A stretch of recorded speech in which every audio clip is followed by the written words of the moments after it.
Alright, this is the Zooom65. It's a 65% mechanical keyboard. This keyboard is really nice once you've built it. It has a really nice amount of flex. It's extremely pretty. It has some quality issues that I want to talk about today.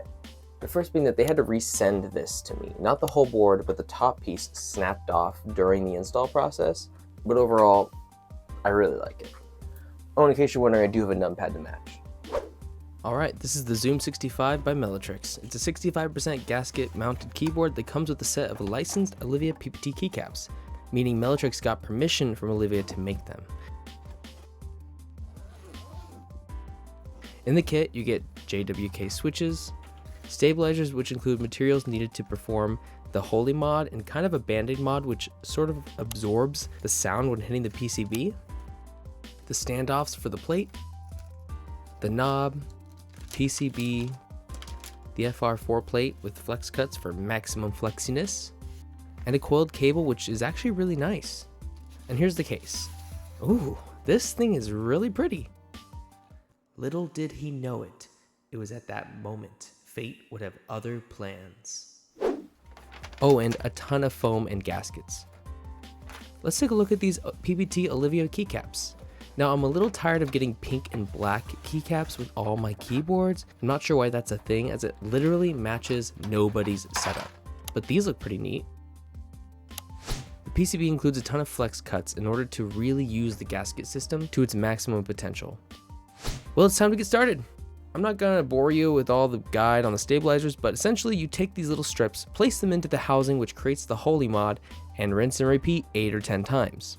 Once we have our stabs Holy modded, greased, and put together, we can move on to the PCB. First, I put on this film that gives the board a better sound and place on these stickers.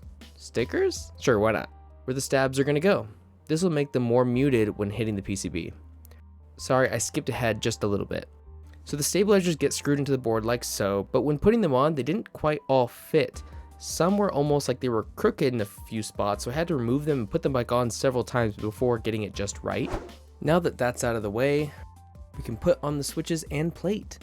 I already knew this was going to be slightly tricky since I'm going to avoid putting on all the standoffs since I wanted this board to actually flex. They do put in their instructions the only standoffs you need are near the knob, and everything else is optional. Once the standoffs that you're going to use are on, place on the foam that goes in between the PCB and the plate, and then you screw the PCB and the plate together with those standoffs. Sorry, I lost the footage of this section. Whoopsies. Oh, freeze. This is a foam that goes underneath the PCB. Kind of like a foam version of the tape mod. Don't use this. It will remove any flex this board has completely, so just put this away and don't touch it. Maybe use it for another board. Alright, it's switch time. And holy cow, this sucked. Since there's barely any support from the plate, it was super difficult getting this all in the way and placed into place at all. Some places would concave the plate altogether, so I started around the edges and went inward. And just keep in mind there are a few spots you want to leave the switches out, as you'll need access to the screws to screw the top and bottom pieces together that will end up sandwiching the PCB and the plate.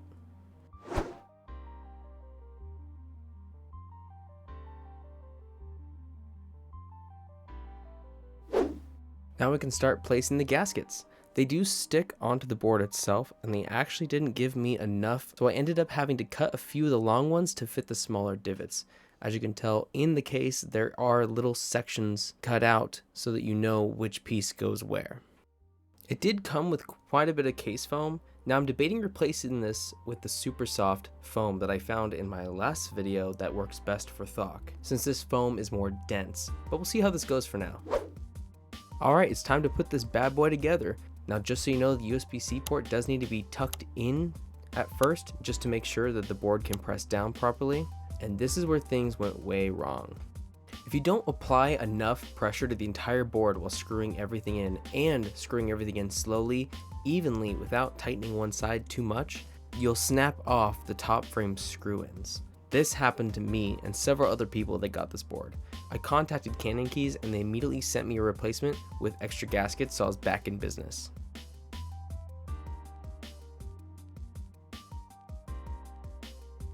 Don't be confused by the different keycaps I'm using in this shot. I'll explain myself later, trust me. As you can tell, I had my wife help me hold it down because I was so nervous I was going to break this again. Okay, I want to talk about these keycaps for just a little bit. They are Olivia PPT keycaps, they are double shot, and supposedly they're really high quality.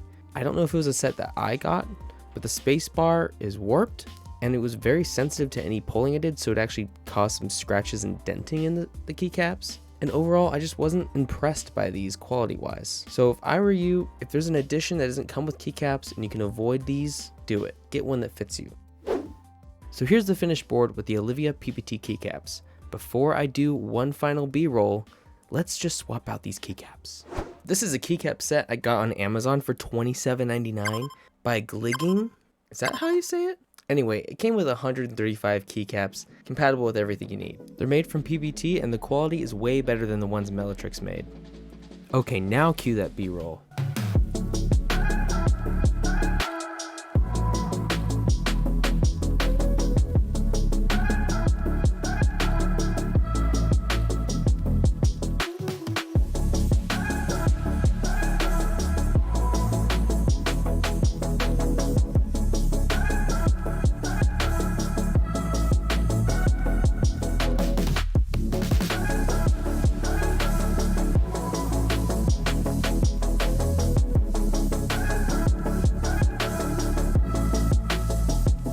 Okay, so let's talk about some of the QA issues I ran into. The switches interfere with the screw-ins that combine both the top and bottom case, and the knob is ever so slightly crooked. I've been kind of pulling on it, so I'm sure it's straightened out at this point. So should you get this board, if you've built keyboards in the past and you are confident building keyboards and you can roll with whatever kind of weird quirkiness things have, go for it. If this is your first ever custom keyboard you're ever going to get, or first time modding a keyboard, don't get this one. Maybe practice on a few other ones first and then go with this one, because it's a little more nuanced and complicated than you think. Despite its negatives, this board still has plenty of flex, soft typing feel, and a good sound. Check it out. Don't forget to like for the sound test and subscribe for more.